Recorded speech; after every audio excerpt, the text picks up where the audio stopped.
जय माता दी भक्तों। यह संपूर्ण ब्रह्मांड एक ही ऊर्जा, एक ही शक्ति से बना है, जिसे देवी कहते हैं। पूरा ब्रह्मांड उसी एक तरंगित और अदृश्य दिव्य चेतना से बना है, जिसमें हमारा शरीर किसी सागर में तैरते हुए शंखों और सीपों की भांति है। आप उसे देख नहीं सकते, किंतु अनुभव कर सकते हैं। इसीलिए इन 9 दिनों में आपको उस अगोचर शक्ति का अनुभव कराना चाहिए। यह यात्रा उस अदृश्य की ओर ही है, जिससे आज हम आपको परिचित कराएंगे। नवरात्र शब्द से नव अहोरात्रों यानी कि विशेष रात्रियों का बोध होता है। इस समय शक्ति के नव रूपों की उपासना की जाती है। रात्रि शब्द सिद्धि का प्रतीक है। भारत के प्राचीन ऋषि मुनियों ने रात्रि को दिन की अपेक्षा अधिक महत्व दिया है। इसीलिए दीपावली, होलिका, शिवरात्रि और नवरात्र आदि उत्सवों को रात में ही मनाने की परंपरा है। यदि रात्रि का कोई विशेष रहस्य न होता तो ऐसे उत्सवों को रात्रि न कहकर दिन ही कहा जाता, लेकिन नवरात्र के दिन को नव दिन नहीं कहे जाते हैं। नवरात्रि अर्थात दिव्य नौराते गहरे विश्राम और शरीर तथा मन को पुनः ऊर्जावान बनाने का उत्तम समय होता है। इसमें प्रत्येक दिन देवी माँ के 9 रूपों में से एक रूप को समर्पित किया जाता है। अंतिम दिन अर्थात 10वें दिन, जिसे विजयदशमी कहा जाता है। विजयदशमी को लोक मान्यता के अनुसार बुराई पर अच्छाई की जीत के रूप के प्रतीक में मनाया जाता है, परंतु वास्तव में इसका गहरा अर्थ सतोगुण की अन्य गुणों पर विजय अर्थात उसी एक चेतना को प्रकट करना होता है। रात्रि शब्द का अर्थ है वह जो हमें तीनों प्रकार की ताप से राहत या गहरा विश्राम देती है। ताप का अर्थ है 3 प्रकार की ज्वाला, अग्नि या 3 परेशानियाँ, स्थूल, सूक्ष्म और करणीय 3 प्रकार की परेशानियाँ हैं। यदि भौतिक सांसारिक परेशानियाँ आदि दैविक लौकिक देवदूतों अथवा देवताओं के स्तर की परेशानियाँ, और तीसरी आत्मा के स्तर की परेशानियाँ। नवरात्रि का समय गहन विश्राम का समय होता है, जो हमें इन तीनों परेशानियों से मुक्त कर सकता है। इसलिए यह समय प्रथम और पुनः ऊर्जावान बनाने का समय होता है। नवरात्रि में आपका मन देवी चेतना में डूबा होना चाहिए। एक शिशु को जन्म लेने में 9 महीने का समय लग जाता है, उसी प्रकार यह 9 दिन भी वैसे ही हैं, जैसे हम माँ के गर्भ से पुनः बाहर आ रहे हो। एक नए जन्म का समय। इन 9 दिन और रातों में हमें अपने भीतर जाकर अपने मूल का स्मरण करना चाहिए। स्वयं से यह प्रश्न करो, मेरा जन्म कैसे हुआ? मेरा मूल स्रोत क्या है? आपको अपनी चेतना पर चिंतन करना चाहिए और इन 9 दिनों को 9 महीनों की भांति देखना चाहिए।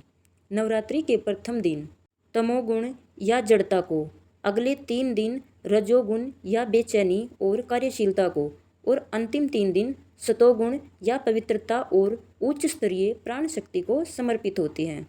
हमारे भीतर तीनों गुण होते हैं, सत्य, रजस और तमस, और इन तीनों गुणों पर विजय पाने अर्थात केंद्रित रहकर जीवन का उत्सव मनाने के प्रतीक अंतिम दिन को विजयदशमी कहते हैं।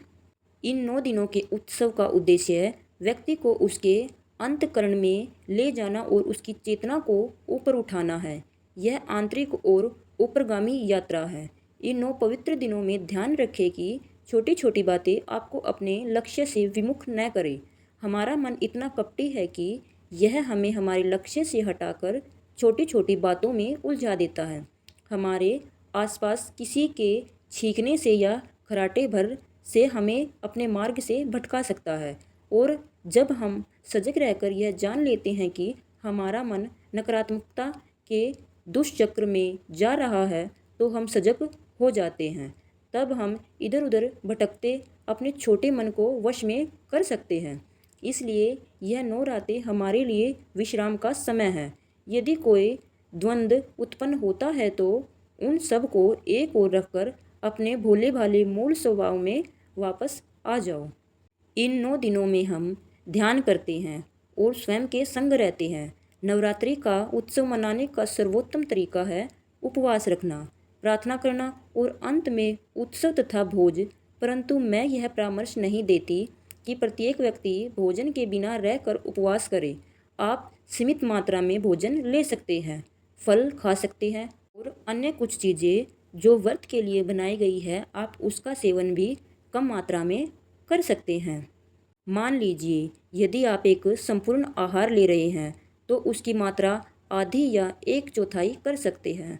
हम प्राय दिन भर कुछ न कुछ अल्पाहार या स्नैक्स खाते ही रहते हैं। इससे बचना होगा और किसी भी इंद्रिय गतिविधियों में अति न करें। अपनी पांचों इंद्रियों को गहरा विश्राम दें। चलिए जानते हैं ऋषि मुनियों की दृष्टि से नवरात्रों का क्या महत्व है। ऋषियों ने वर्ष में 2 बार नवरात्रों का विधान बनाया है। विक्रम संवत से पहले दिन अर्थात चैत्र मास शुक्ल पक्ष की प्रतिपदा यानी पहली तिथि से 9 दिन अर्थात नवमी तक और इसी प्रकार ठीक 6 मास बाद अश्विन मास शुक्ल पक्ष की प्रतिपदा से महानवमी अर्थात विजयदशमी के एक दिन पूर्व तक। परंतु सिद्धि और साधना की दृष्टि से शारदीय नवरात्रों को ज़्यादा महत्वपूर्ण माना गया है। इन नवरात्रों में लोग अपनी आध्यात्मिक और मानसिक शक्ति संचय करने के लिए अनेक प्रकार के व्रत, संयम, नियम, यज्ञ, भजन, पूजन, योग साधना आदि करते हैं। कुछ साधक इन रात्रियों में पूरी रात सिद्धासन में बैठकर आंतरिक त्राटक या बीज मंत्रों के जाप द्वारा विशेष सिद्धियां प्राप्त करने का प्रयास करते हैं। नवरात्रि में शक्ति की 51 पीठों पर भक्तों का समुदाय बड़े उत्सव से शक्ति की उपासना के लिए एकत्रित होता है। जो उपासक इन शक्तिपीठों पर नहीं पहुंच पाते हैं वे अपने निवास स्थल पर ही शक्ति का आवाहन करते हैं। आजकल अधिकांश उपासक शक्ति पूजा रात्रि में नहीं, पुरोहित को दिन में ही बुलाकर संपन्न करा देते हैं। सामान्य भक्त ही नहीं, पंडित और साधु महात्मा भी अब नवरात्रों में पूरी रात जागना नहीं चाहते और न ही कोई आलस्य को त्यागना चाहता है। बहुत कम उपासक आलस्य को त्याग कर आत्मशक्ति, मानसिक शक्ति और यौगिक शक्ति की प्राप्ति के लिए रात्रि के समय का उपयोग करते देखे जाते हैं। महर्षियों ने नवरात्रि के महत्व को अत्यंत सूक्ष्मता के साथ वैज्ञानिक परिप्रेक्ष्य में समझाने और समझने का प्रयत्न किया है।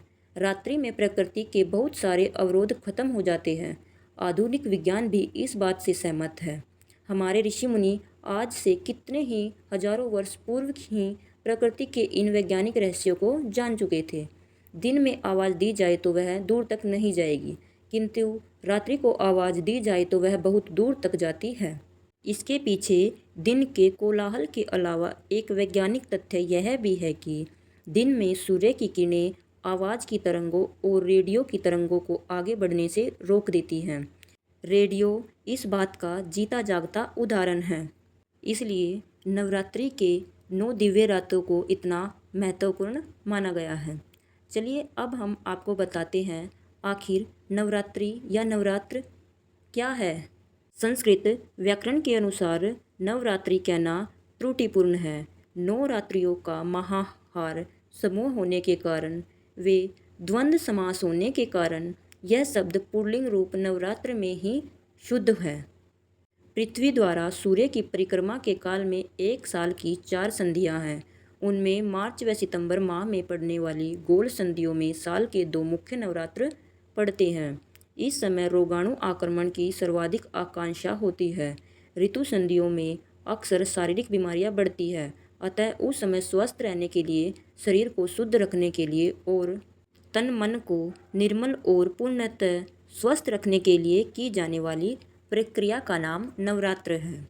नवरात्र के 9 दिन या रात, अमावस्या की रात से अष्टमी तक, प्रतिपदा से नवमी की दोपहर तक व्रत नियम चलने से 9 रात यानी नवरात्र नाम सार्थक है। ये रातों की गिनती होती है, इसलिए नवरात्र यानी 9 रातों का समूह कहा जाता है। रूपक द्वारा हमारे शरीर को 9 मुख्य द्वारों वाला कहा जाता है। इसके भीतर निवास करने वाली जीवनी शक्ति का नाम ही दुर्गा देवी है। इन मुख्य इंद्रियों के अनुशासन, स्वच्छता, तारतम्य स्थापित करने के प्रतीक रूप में शरीर तंत्र को पूरे साल के लिए सुचारू रूप से क्रियाशील रखने के लिए 9 द्वारों की शुद्धि का पर्व 9 दिन मनाया जाता है। इनको व्यक्तिगत रूप से महत्व देने के लिए 9 दिन 9 दुर्गाओं के लिए कहे जाते हैं। शरीर को सुचारू रखने के लिए विरेचन, सफाई या शुद्धि प्रतिदिन तो हम करते ही हैं, किंतु अंग प्रत्यंगों की पूरी तरह से भीतरी सफाई करने के लिए हर 6 माह के अंदर ये सफाई अभियान चलाया जाता है। सात्विक आहार के साथ व्रत का पालन करने से शरीर की शुद्धि, साफ सुथरे शरीर में शुद्धि बुद्धि, उत्तम विचारों से ही उत्तम कर्मों से सच्चरित्रता और कर्मश पुनः शुद्ध होता है। स्वच्छ मंदिर में ही ईश्वर की शक्ति का स्थायी निवास होता है। हर 6 महीने में आने वाले नवरात्रों के ये थे कुछ अहम अर्थ जो ऋषि मुनियों की दृष्टि से, वैज्ञानिक दृष्टि से, वैदिक दृष्टि से और पौराणिक कथाओं के दृष्टि से हमें बताया गया है। ऐसे ही जानकारी पाने के लिए और हमसे जुड़े रहने के लिए चैनल को सब्सक्राइब करना ना भूलें। बोलिए जय माता की। और आप सभी भक्तों को नवरात्र की हार्दिक शुभकामनाएं।